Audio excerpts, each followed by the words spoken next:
WNYC Studios.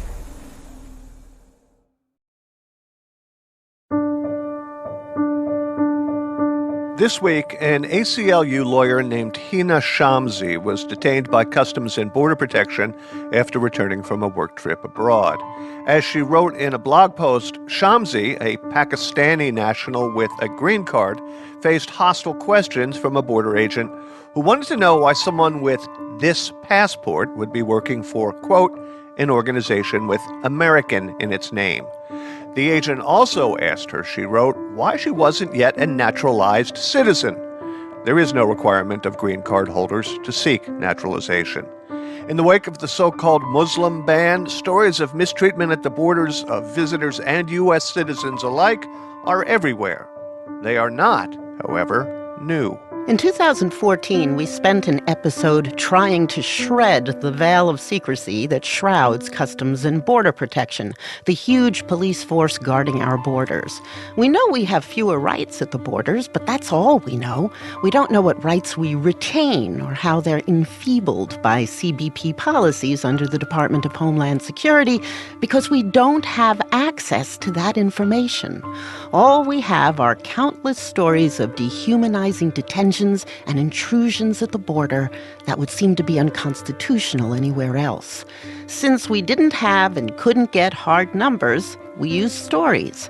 The first, the one that started us on this quest, was from former OTM producer Sarah Abdurrahman, who in the fall of 2013 was headed back to New York from her cousin's wedding near Toronto when she was detained along with a carload of family and friends for 6 hours without explanation by U.S. Border Patrol agents at Niagara Falls. Everyone in the car was a U.S. citizen. Once we realized we wouldn't be leaving the border facility anytime soon, the giddiness we still had from the wedding weekend quickly disappeared. Head started to slump between shoulders. All conversations ceased. I remember at one point trying to fall asleep, but I was just so cold. I couldn't do it. Sufyan Amri was one of the 6 people in our car. I felt like they were a bunch of frat boys, and we were a bunch of initiatives just sitting there awaiting their judgment. Because I remember they would snicker and kind of look at us and comment, and they would kind of whisper among themselves and laugh. It was freezing. That's Abdullah, my husband. Everybody was like putting their arms in their shirt, and there's points where my teeth were chattering. There's probably no form of Border Patrol abuse that's better documented than that. People have reported being held in extreme cold, and they call it the icebox. James Lyle is an attorney at the ACLU of Arizona. He says in addition to the icebox, people have reported physical and verbal abuse, as well as denial of food, water, or medical care by Customs and Border Protection, or CBP, which is under the Department of Homeland Security. The accounts are so widespread and so consistent that it's very hard to see this as anything other than a systemic problem and not just a couple of bad apples here or there. Lyle told me the story of 4-year-old Emily Ruiz, who was detained for 20 hours at Dulles Airport. She was crying hysterically, and agents refused to let her speak with her parents for over 14 hours. They kept her in a cold room with no bed, blanket, or pillow, and didn't give her anything to eat other than a cookie and some soda. Even though she was a U.S. citizen, CBP ultimately deported the little girl.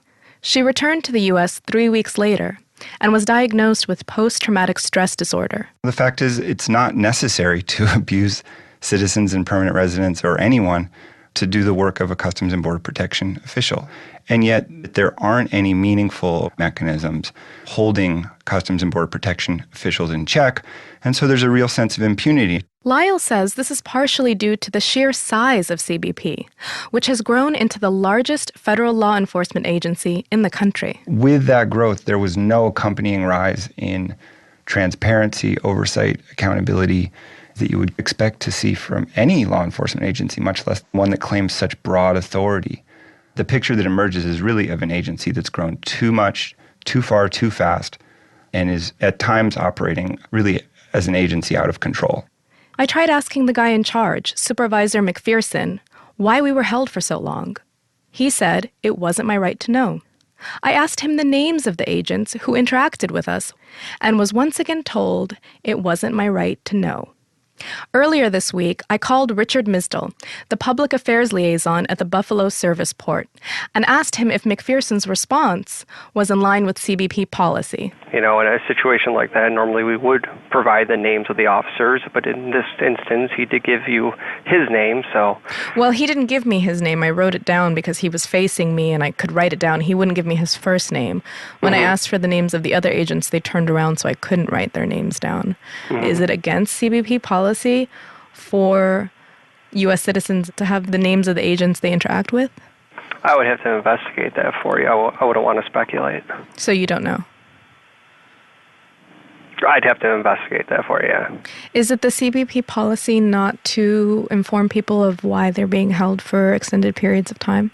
Each situation is different. To try to make a statement broad enough to cover all would be, asinine. There's no way that could be done. Later, we learned that other friends that had been at the wedding in Toronto were also detained, also for 6 hours, at the Detroit border crossing. Khalid Ahmed and his wife were driving with their 2 small children, his brother, and a family friend. Again, all U.S. citizens. They said their first interaction with a CBP agent signaled what was to come. I was like, hi, how are you doing today? No response. Stern look from the beginning. Who's Khalid? Are you Khalid? Yes, I'm Khalid. Who's Lubab? Lubab right here. Okay, which one is Muna? That's Muna. At this point in time, my son, who had just turned 3 years old, was in the back seat. He kind of popped his head out and he's like, hi, my name is Fethi. He just turned to him. He's like, what? What did you say your name was? What's your name? Really aggressively to this 3-year-old kid. They were told to park and leave all their cell phones in the car, at which point his wife Ala asked if anyone would be going through their phones. Because I wear a headscarf, I have pictures on there that if somebody's going to search the phone, I need it to be a female. And the man said that nobody was going to be checking our phones. So we went ahead and left our phones in the car. My phone doesn't have a code, but Khalid's does have a lock. So they brought it in and they told him, we need you to unlock your phone. We're going to search through it. It went from, we won't search your phones to, we're going to search your phone, confiscate it, and not give it back to you.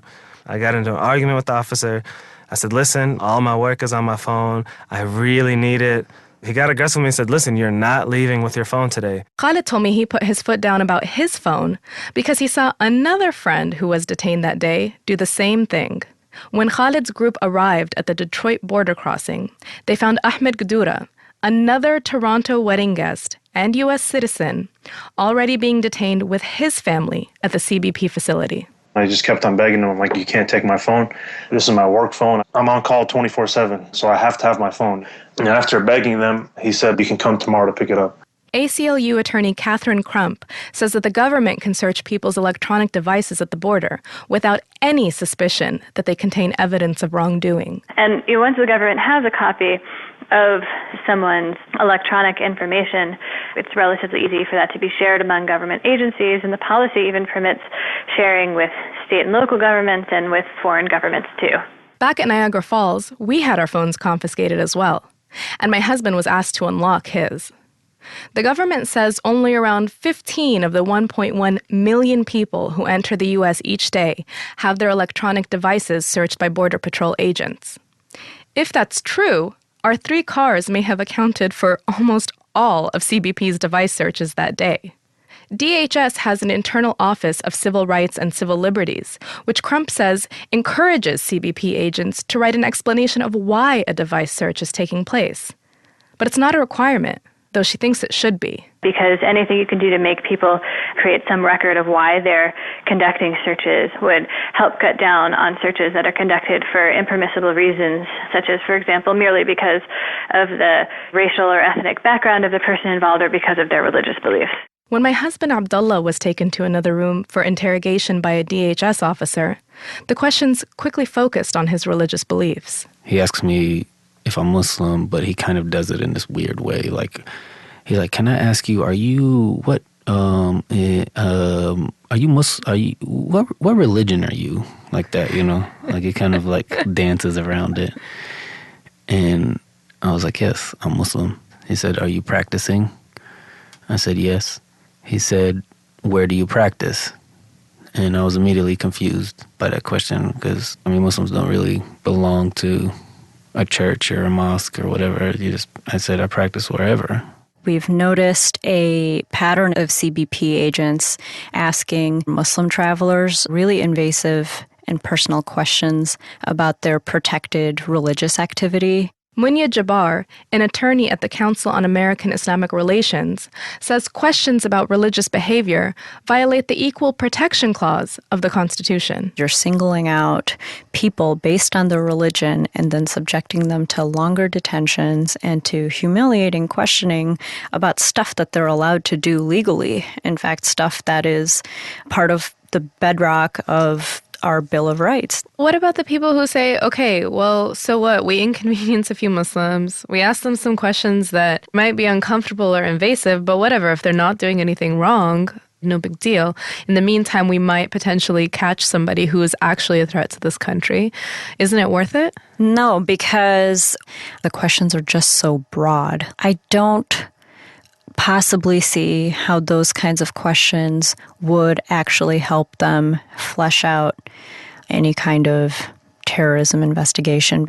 When you pull aside innocent people for questioning, there's a stigma that they have done something wrong, and that stigma is also harmful. I got called in at least 5 or 6 separate occasions. Every single time they called me in, they would search me. That's Khalid. Aggressively search me, push my forehead up against the concrete wall, going in between my legs, digging in my private areas.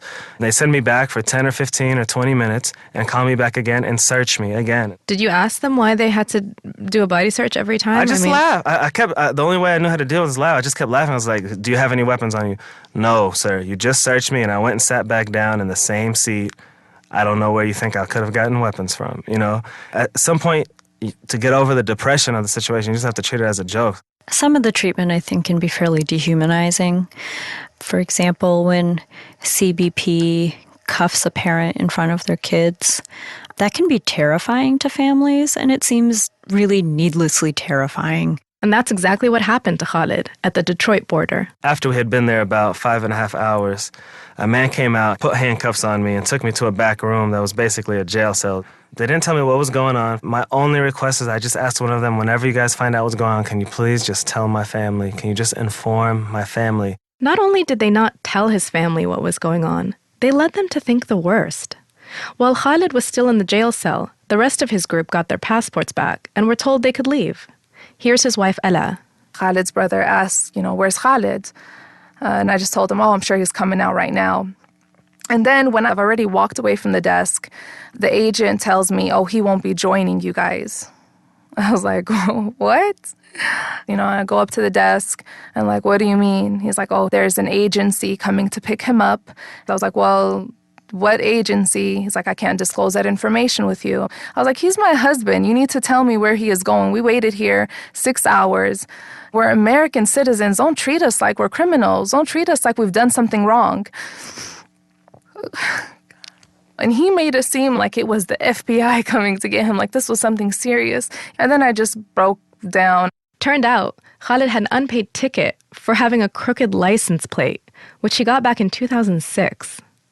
The other agency coming to get him was Michigan State Police. I really don't understand the rationale of terrifying and humiliating families in that manner with those kind of tactics. Munya Jabbar. CBP apparently has essentially a kind of customer service notice up in their facilities, but they're definitely not following through on that kind of customer service. I saw that customer service notice when I was being detained. It was a list of CBP's pledges to travelers entering the U.S. I read some of those out to my friends and family to see how well they thought CBP did. We pledge to cordially greet and welcome you to the United States. I mean, that was anything but cordial. It was definitely not a welcome. It was more like a, you are not welcome.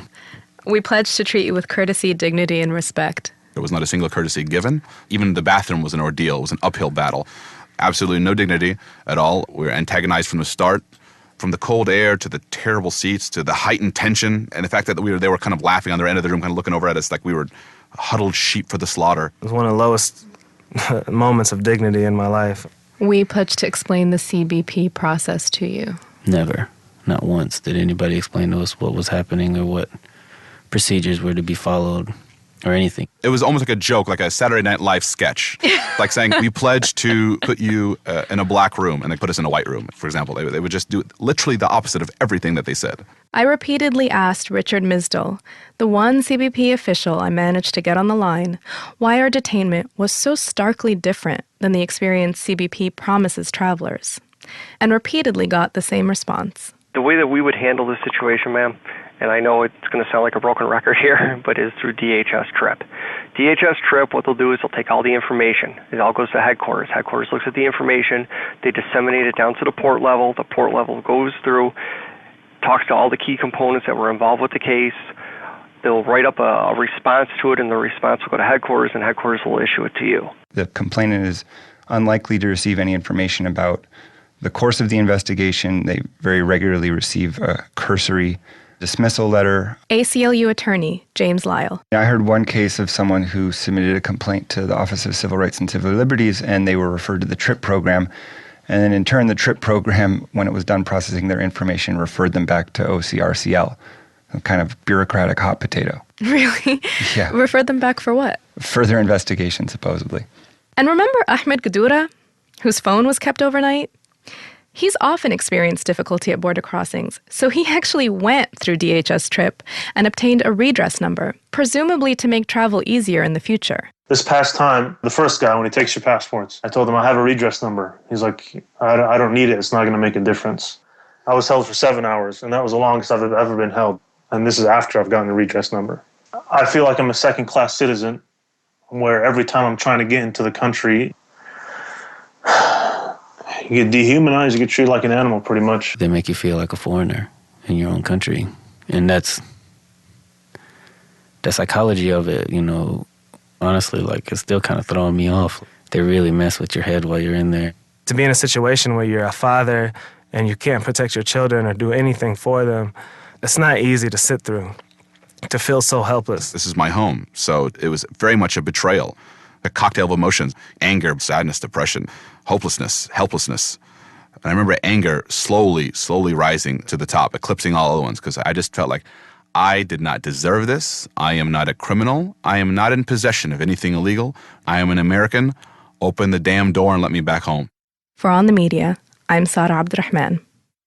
Sarah joins us in the studio now. Hi, Sarah. Hi, Brooke. So you wanted to do an investigation because of what happened to you. Yeah, I genuinely came out of the experience wondering what our rights are. I approached CBP and DHS headquarters asking very direct questions like, you know, is there a time limit on how long someone can be detained? Do people have to unlock their phones if asked? Do agents have to inform you why you're being detained? And I didn't even approach them as like an angry citizen. I approached them as a journalist who had very straightforward questions just about the process and the protocol. And what I discovered doing that is that the lack of transparency that I saw during our detainment just continued up and up and up the ranks, all the way to D.C., where nobody was getting back to me about anything. How many times did you actually try? I tried a bunch of times. I don't even know. I mean, I made phone calls. I sent emails. I tried to get DHS. I tried to get the Civil Liberties and Civil Rights Office. I tried to get CBP. The Department of Homeland Security's Civil Rights Unit did its own investigation of rights violations at the border. It pretty much exonerated the CBP and then classified its report. Now, the ACLU told you that when it finally got the report, the Civil Rights Office had redacted its reasons for clearing the CBP. This is just weird. Yeah, and everybody that I talked to gave me the impression that the Civil Rights and Civil Liberties Office is pretty much a toothless unit within the Department of Homeland Security. It's strange to me that even those oversight agencies are opaque. It seems like from top to bottom, people can just fall back on, you know, it's sensitive information, we can't tell you. And the danger in that is they can say that about anything. You always felt yourself to be untouchable, even though you wear a headscarf and you're from a place where there's searing heat and endless numbers of guns. And oil. Yeah. Texas. Exactly. I'm from Texas. That was one of the hardest things when we were done with our detainment. I really just felt so stupid. Like, how naive was I to think that when we came back into the country, all smiles and happy to be home, that this wouldn't happen. You know, you always hear this over and over and over again. You don't do anything wrong, you've got nothing to hide, you're fine. And I really thought, if there's due process, if there's a legal system, and I haven't done anything wrong, then nobody will treat me that way. And if somebody does treat me that way, there's going to be some sort of accountability later for that. And what I'm discovering is there's nothing that any of us can do. Absolutely nothing. Those guys at the front lines that have no oversight on what they're doing, they're the invincible ones. After Sarah's experience, we called Lee Hamilton, former congressman and current member of the U.S. Homeland Security Advisory Council, and he gave us this advice. I would go to my representatives. I'd say, look, this is outrageous. I was treated poorly. I tried to get it corrected. They didn't do anything about it. I want you to write a letter to the Secretary of DHS. I want you to make sure that in hearings, the bureaucrats are asked about this and why it happened. So Sarah went to the office of her local representative, Democrat Carolyn Maloney, and asked for help. Months later, it still wasn't clear how much Maloney or anyone can do. I've sent 3 letters, one to Customs and Border Protection and others to the Department of Homeland Security. Customs and Border Protection basically kicked it over to TRIP. My most recent letter to TRIP was sent on January 22nd. As a citizen and as a journalist, it's incredibly frustrating, to get such non-answers from the government. For you, is it equally frustrating, or is it sort of just a routine, predictable part of the job? A routine part of the job. Sometimes, you write a letter, they never get back, but then the person's no longer detained, so you feel that you did something to help them. This process that we've been going through with your office now for the past several months, do you imagine that it's going to yield any results? Some sort of accountability? Sarah, no one in the cars was given his or her right to due process of the law, and that is an issue, because due process requires that you know the charges against you. What kind of pressure can you put on them? Well, I think having in writing letter after letter after letter builds a case against their competency. They don't respond appropriately. Thanks very much. Thank you very much. Carolyn Maloney represents New York's 12th Congressional District, where I live.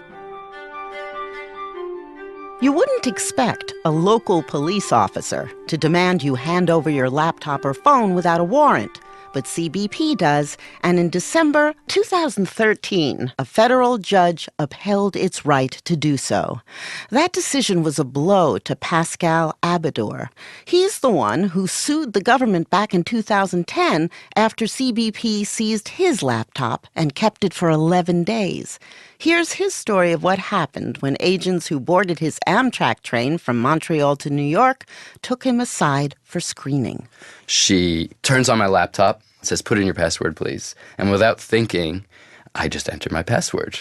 Almost immediately, she's shocked, but almost laughing, and she's signaling to her coworkers to, come look at what's on this screen. It was pictures of Hezbollah rallies and Hamas rallies.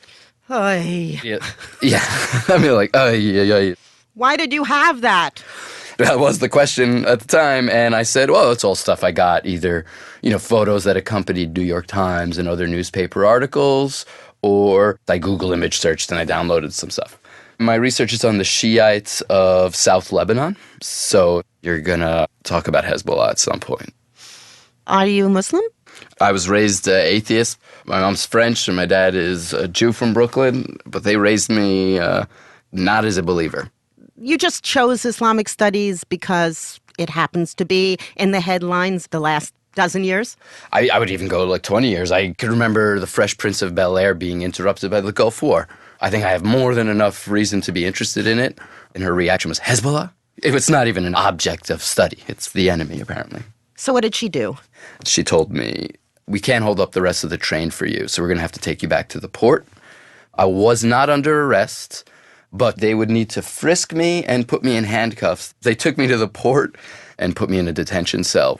As soon as the door locked, I thought I was going to throw up. I was afraid that I was about to be disappeared. It sounds hyperbolic, but it's true. I really thought I was going to Guantanamo Bay. And the room itself? Freezing cold. Even my jacket was not warm enough. It was like a meat locker. Every once in a while, someone would come in, just ask me one or two questions. Do you have a tattoo on your ribs? Have you ever had piercings?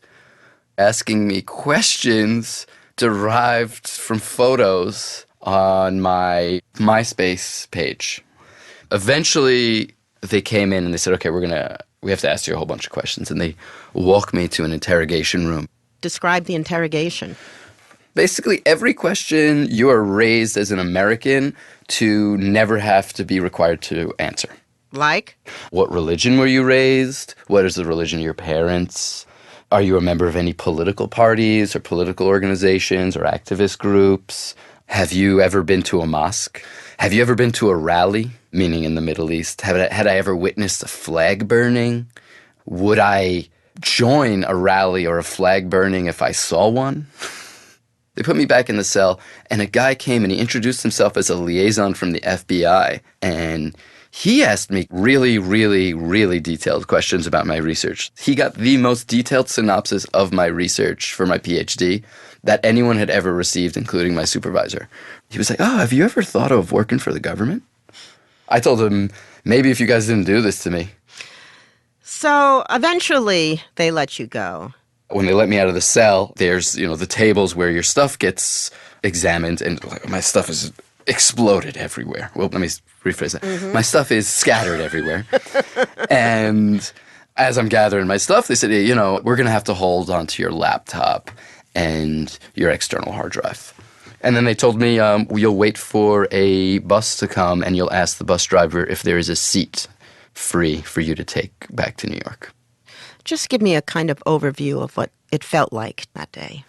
The single scariest experience of my life. I was held for 4 to 5 hours.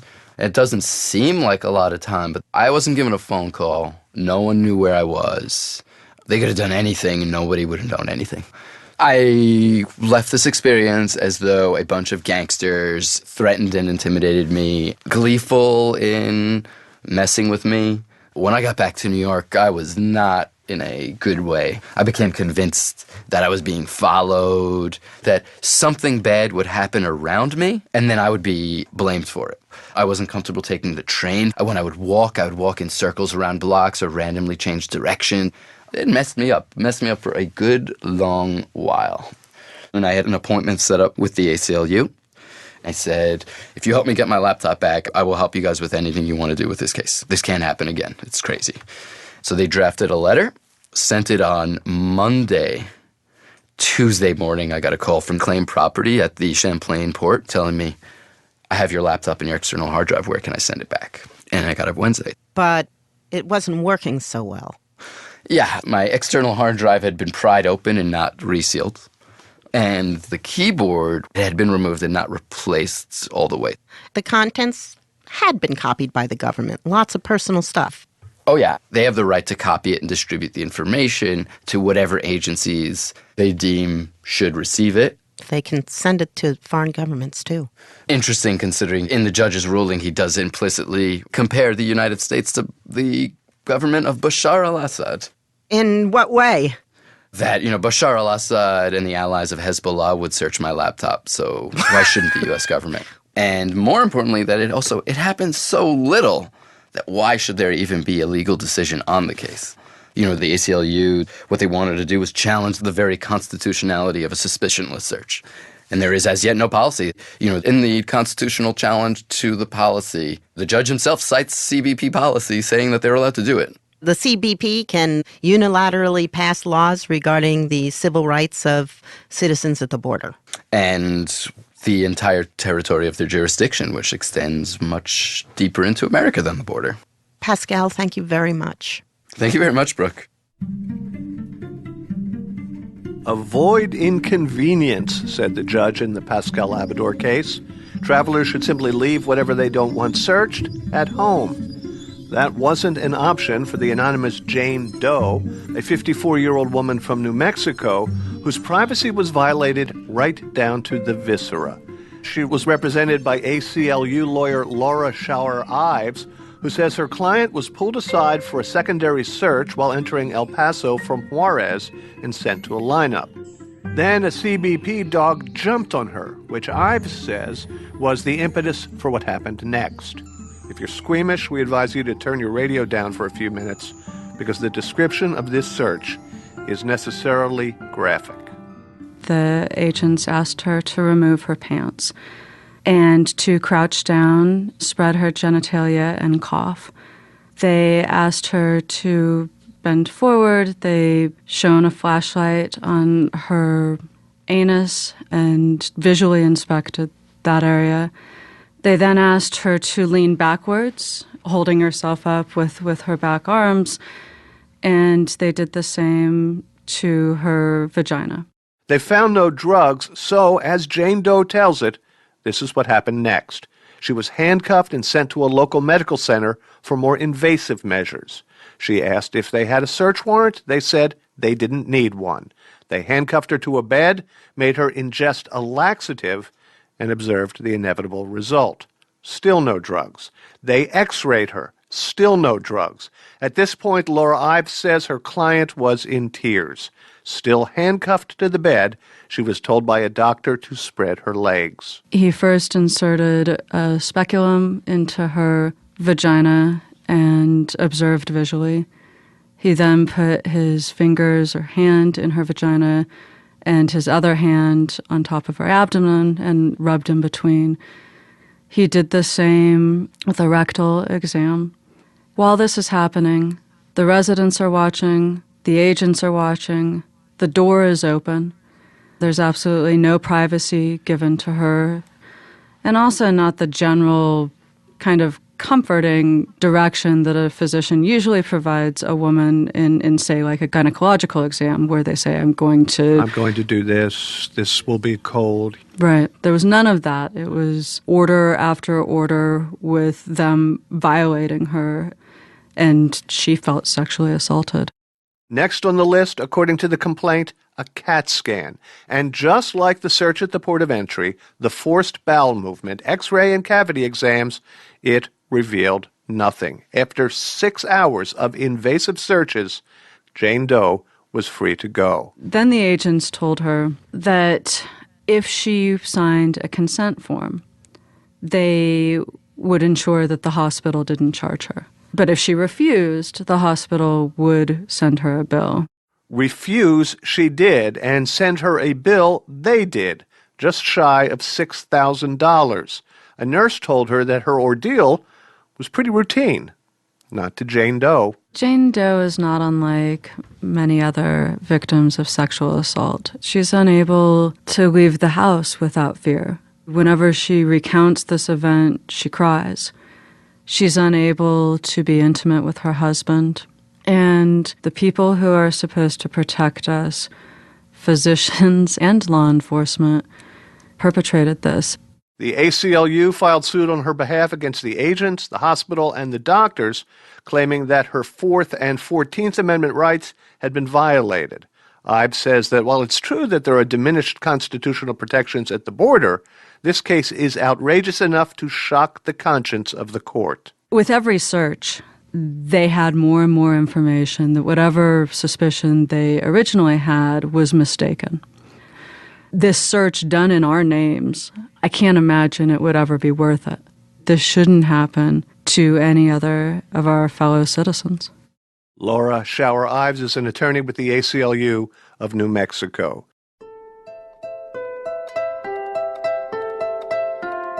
In 2014, the El Paso hospital named in the lawsuit agreed to pay Jane Doe $1.1 million. As part of the settlement, the hospital agreed to review with ACLU lawyers its internal policies regarding law enforcement searches.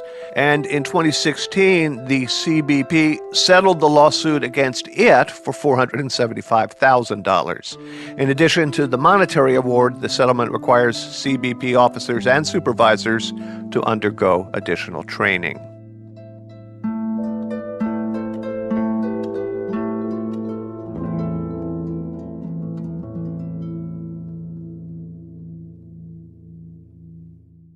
The murkiness around CBP policies extends far beyond detainment procedure, warrantless device searches, or even medieval cavity examinations. It also obscures the use of deadly force at the border. An investigation by the Arizona Republic in 2014 found that since 2005, on-duty Border Patrol and Customs and Border Protection agents had killed at least 42 people, at least 13 of whom were American citizens. Some were killed by agents firing across the border into Mexico. But federal investigations into those incidents can take years to be released, and both their processes and their conclusions entirely invisible to the public, even when victims are unarmed teenagers shot from behind. We spoke to Bob Ortega, one of the journalists behind the Republic's investigation. Bob, welcome to On the Media. Thanks. Very glad to be with you. Your series describes a number of extremely disturbing incidents, but I want to focus on one in the fall of 2012. It involved a kid in Nogales shot to death by a border agent. Jose Antonio Elena Rodriguez was shot to death. According to his family, he was merely walking to visit his brother, who was working at a convenience store that's right next to the border fence. According to agents, there were some people throwing rocks at them just before they fired. A Border Patrol agent, at least one, maybe two, began to fire through the fence and hit this boy 10 times in the back and in the head, killing him on the spot. Clearly a troubling incident, and you approached the Border Patrol and you said, who was the officer? What is the state of the case? Has there been a criminal investigation? And what were you told? Well, nothing. The Border Patrol and Customs and Border Protection have a policy that they do not release the names of agents.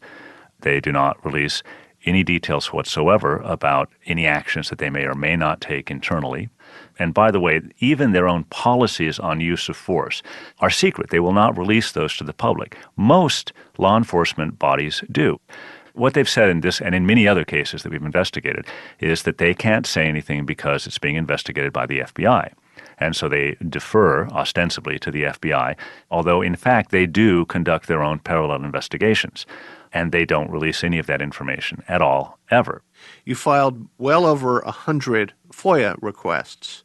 Yes, that's right. What came back from those? A lot of them we're still fighting. In one of them, we wound up getting 12,000 pages of use of incident reports from Customs and Border Protection, and then also hundreds of pages of incidents in which firearms were used, and a lot of the information was redacted, but often we were able to piece together information using a combination of what we found in those files with information that we got separately from the FBI, with public records that we requested from state and local law enforcement officials. We also did a lot of on-the-ground reporting. But it was very interesting because if you look at the patterns, the vast majority of the time, Border Patrol agents don't use deadly force. They're able to deal with situations by using less lethal weapons, like they have these things that look like paintball guns that fire pepper balls.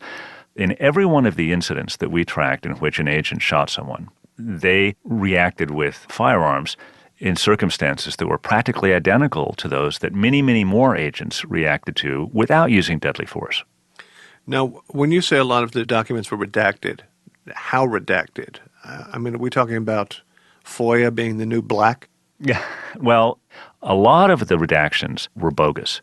There's certain specific exemptions in FOIA law that are perfectly understandable. If you have an ongoing investigation, for example, you're allowed to redact information that could interfere with the course of that investigation.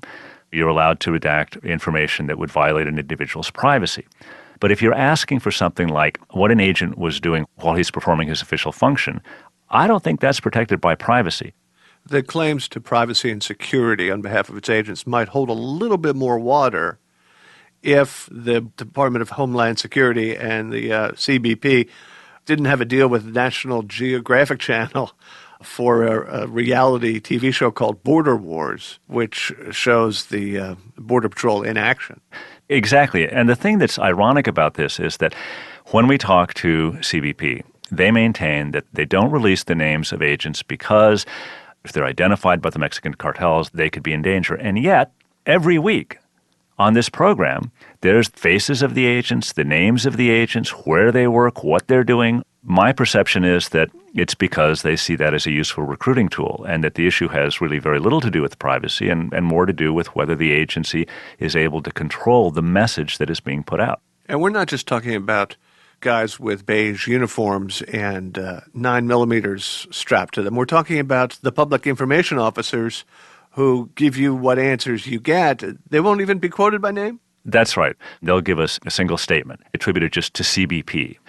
They're seeking anonymity for everything that they say and do. If you're a spokesman, you should be willing to identify yourself. Right after our series ran, I had a conversation with a retired Border Patrol sector chief. You know, he didn't like everything about the story because he didn't think it was particularly friendly to the Border Patrol. But he did say, if you look at what we do, we meaning the Border Patrol, we, on behalf of the American people, are given authority to wield deadly force under certain circumstances.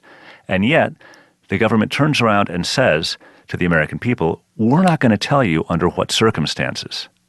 And he said, that's absurd on its face. This is a former Border Patrol sector chief. The use of force policy of Customs and Border Protection used to be public. It only stopped being public in 2004 once they were part of the Department of Homeland Security. The Office of the Inspector General for the Department of Homeland Security is supposed to be the internal watchdog of the conduct of the agency and its employees. That's what they're there for. That's right. Their findings were kind of jaw-dropping. In one part of the report, the OIG report, the inspectors said many agents really don't know as well as they should when to use or not to use deadly force. What was ironic about it, though, to me, was that all of the recommendations for improvements or change were redacted. In fact, we spoke with several members of our congressional delegation after it came out to see if perhaps they had been able to take a look at an unredacted version, and even they were only given redacted versions of the report.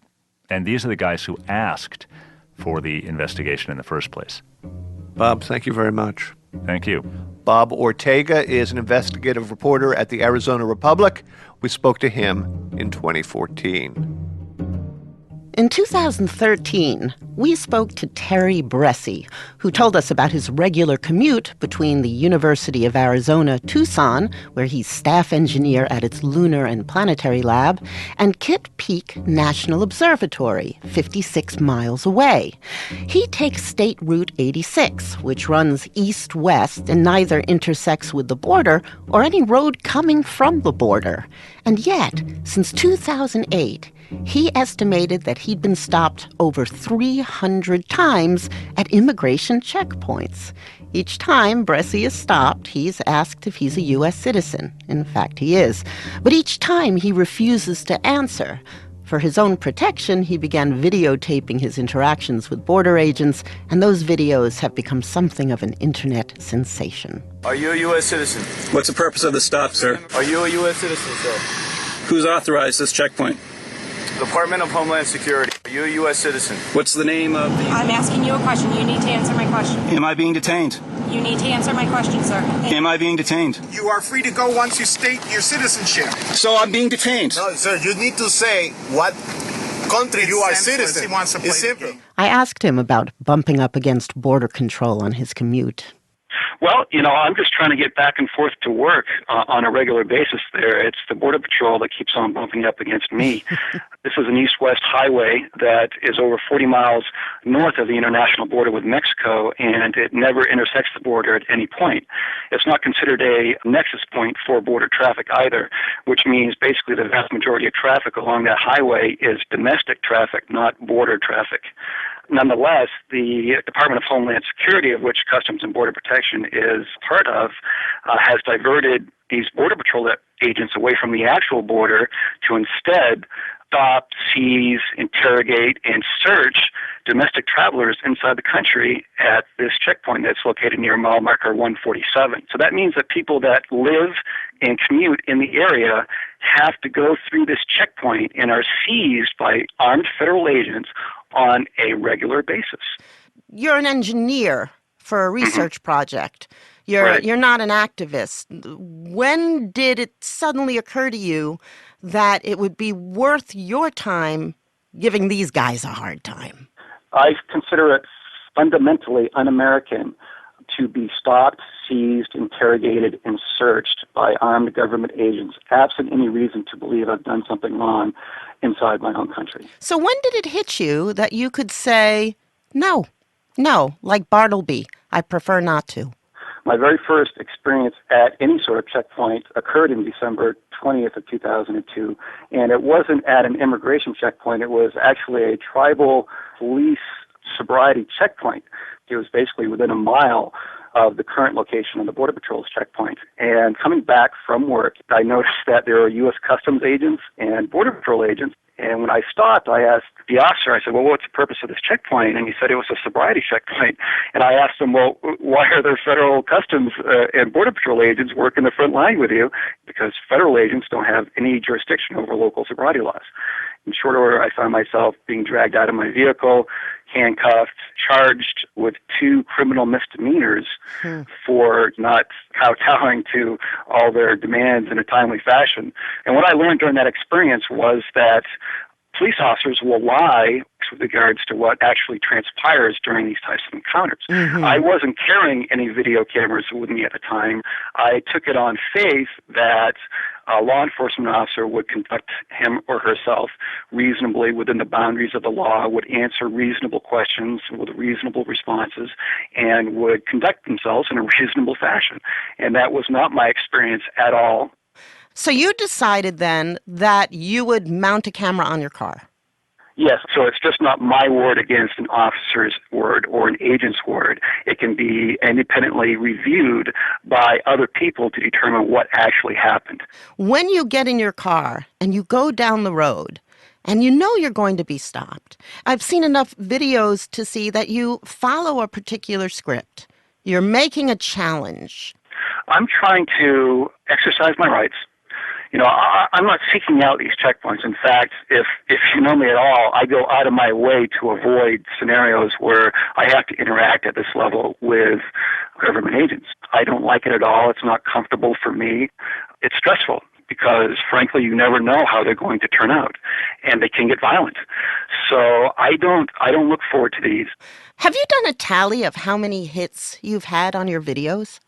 Oh, geez, I think I'm coming up on 2 million. Did you anticipate that you were going to become a poster child for this kind of thing? Do you embrace the role? No, I didn't, and no, I don't. By nature, I'm kind of a private individual, but I find myself in this role because I feel it's an important issue that needs to be addressed. You know, there seems to be this creeping authoritarianism that's taking over this country. The federal government, while they demand transparency from us at every level of our lives, is increasingly hunkering down and refusing to be transparent in its operations. And that, to me, is unacceptable. It's unacceptable that people can be stopped and seized randomly by government agents while just trying to go to work. Some of the principles this country was allegedly founded on was, you know, the right to be left alone unless you're doing something to either harm somebody else or to harm somebody else's property. And that seems to be something that's harder and harder to find, where you're just left alone to live your life and without having to explain yourself to some random person with a gun and a badge. Thank you very much. Sure. Thank you for showing the interest. Terry Bressie is staff engineer at the University of Arizona Lunar and Planetary Lab. We spoke to him in 2013.